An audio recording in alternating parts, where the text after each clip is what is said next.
ሰላም ሰላም ውድ የቻናላችን ቤተሰቦች፣ ዛሬ ከፀሐይ ፈይሳ ዩቲዩብ ቻናል ምኞት ክፍል 3ን እንዲህ ልናቀርብላችሁ ነው። ምኞት እውነተኛና ልብ አንጠልጣይ ፍቅር ታሪክ ነው። ተጋበዙ እንላለን። ክፍል 3 እንዴት ተጀመረ?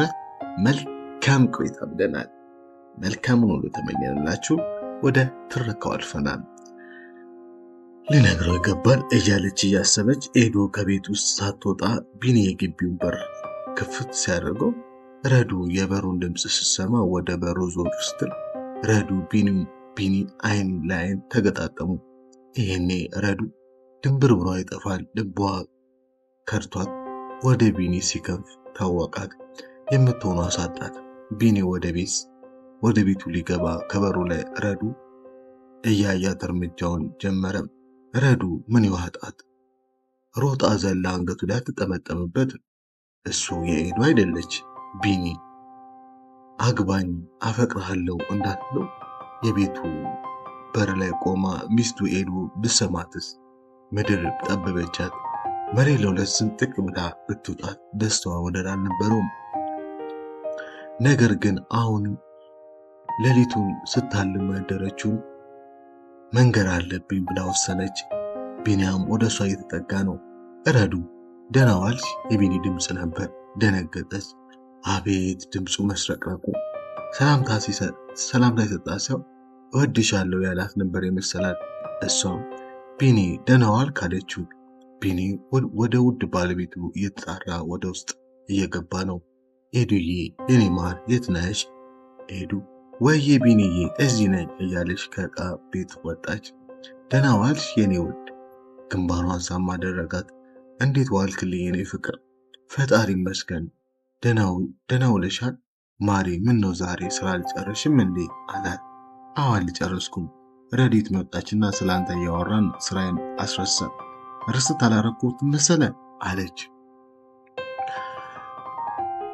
ደሞ አረፍ በል ትንሽ ነው የቀረኝ መጣው ብላ ወደ ስራዋ ስትሄድ እሱም ስራውን ሊያግዛት እየተከተላት ቆይ እኔም ላግዝሽ አንቺ ብቻ ማን ለፊ ያደረገሽ የኔ ውድ ብሎ ተከተላት።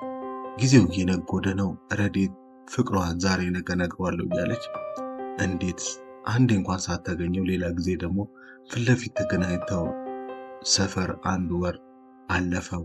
አሁን ወደ ዩኒቨርሲቲ ግቢ የምትገባበት ቀን እየደረሰ ነው። እሷም ፍቅሯን አልነገረችውም።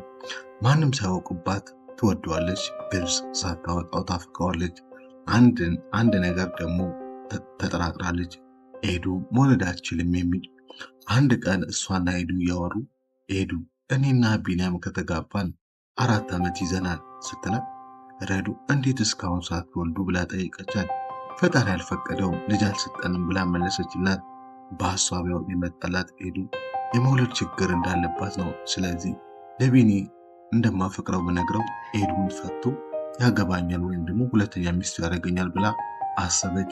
እንደገና መልሳ ኧረ ሁለተኛማ ይቅርብኝ እያለች ራሷን ከሀሳቧ ጋር ትሞግታለች። በመሃል የኤዱ ስልክ ጠራ። ስልኳ ላይ የተደወለው የማታው ቁጥር ነበረ።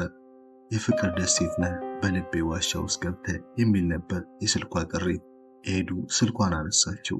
ሄሎ አለች። ደህና ነሽ? ጎርነን ያለ የወንድ ድምፅ ነበር። ኤዱ ስልኩን ስታወራ ረዴት የቤታቸው በር ላይ ቁጭ ብላ መጽሐፍ ያነበበች ነበር። ደህና ነኝ ማን ልበል አለችው። ትላንት ቢኒያም በዚህ ቁጥር ደውሎልኝ ነበር። የእሱ ስልክ አይደለም እንዴ አለ። የሚያስፈራራና ኮስተር ያለ ድምፅ ነው። አይ የቢኒያም አይደለም፣ ግን የእሱ ቁጥር ልሰጥ እችላለሁ።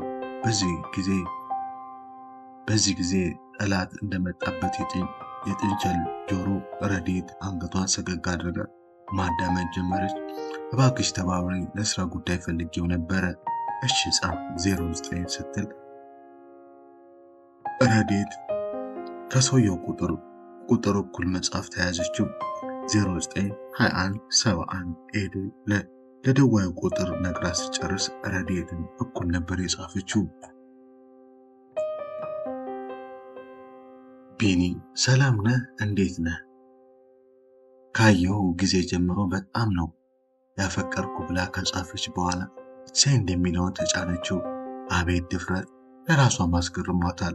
የወራት ሸክሟን ያረገፈች መሰላት። አሁን ያስጨነቃት የሱ ምላሽ ምን እንደሚሆን ነው። ነገር ግን መልእክቱ አልደረሰም።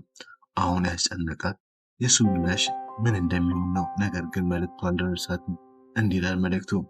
ዲር ከስተመር ዩር ባላንስ ኢዝ ኢንሰፊሽንት ፎር ዚስ ሰርቪስ ፕሊዝ ሪቻርጅ ዩር አካውንት ኢትዮ ቴሌኮም። ከቤት ወጣ የሚል ከመቼው መጣ የሚል መሴጅ ስልኳ ላይ ገባ። ለካ ስልኳ መልእክት ሊልክ የሚችል ባላንስ አልነበረውም ነበር። ከተቀመጠችበት ተነስታ ወደ ውስጥ እየሮጠች ገባች። እማዬ ስልክሽ የት ነው ብላ እማማ በለጡን ጠየቀቻት። እንኪ ብላ እናቷ ሰጠቻት።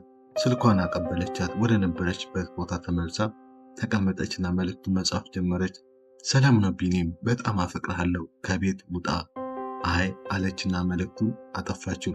ሌላ መልእክት ጻፈች። ሰላም ነው ቢኒ፣ ካየሁ ጊዜ ጀምሮ ለአንተ ያለኝ ስሜት ልዩ ነው፣ ሳልወድህ አልቀርም ብላ ጻፈችው።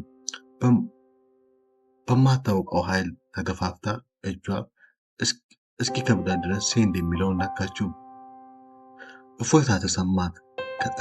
ከማሚ እሺ እንጂ ሌላ መልእክት አልጠበቀም። ምናልባት የእሱ መልእክት እምቢታ ቢሆንም ብላ ማሰብ አልፈለገችም። መልእክቱ ማሚ ስልኬ ላይ ገባ። ጢጥ የሚል የሞባይል መልእክት ድምፅ ነው። ሲሰማ ስልኩን ከኪሷ አውጥታ የመልእክት ላኪው እማማ በለጡ ይላል። ፈገግ አለ። ደንገጥም አለ። ኤዱ ምን ሆና ነው? ከቤቱ ውጣ ማማ አመማት እንዴ? ምን ብላ ልካ ነው ይሆን በሚል ጥያቄ ራሱን አፋጠጠ። ሜሴጁን ሲከፍተው ግን ያልገመተው ያላስበው ነበር። መልእክቱ እንዳነበበው ሰውነቱ የማያውቀው ስሜት ተሰማው። ምክንያቱም ቢኒ ከኤዱ ውጪ ማንንም አፈቅራለሁ ብሎት አስቦ አያውቅ ነበር። ደግሞ ማንም እወዳለሁ ብሎት አያውቅም። ኤዱ እንኳን እንደምታፈቅሩ የነገረችው በተጋቡ በ7ኛው ወራቸው ነበር። እስከዚያ ቀን እሱ ብቻ ነበር እወድሻለሁ፣ አፈቅርሻለሁ ሲላት የነበረው።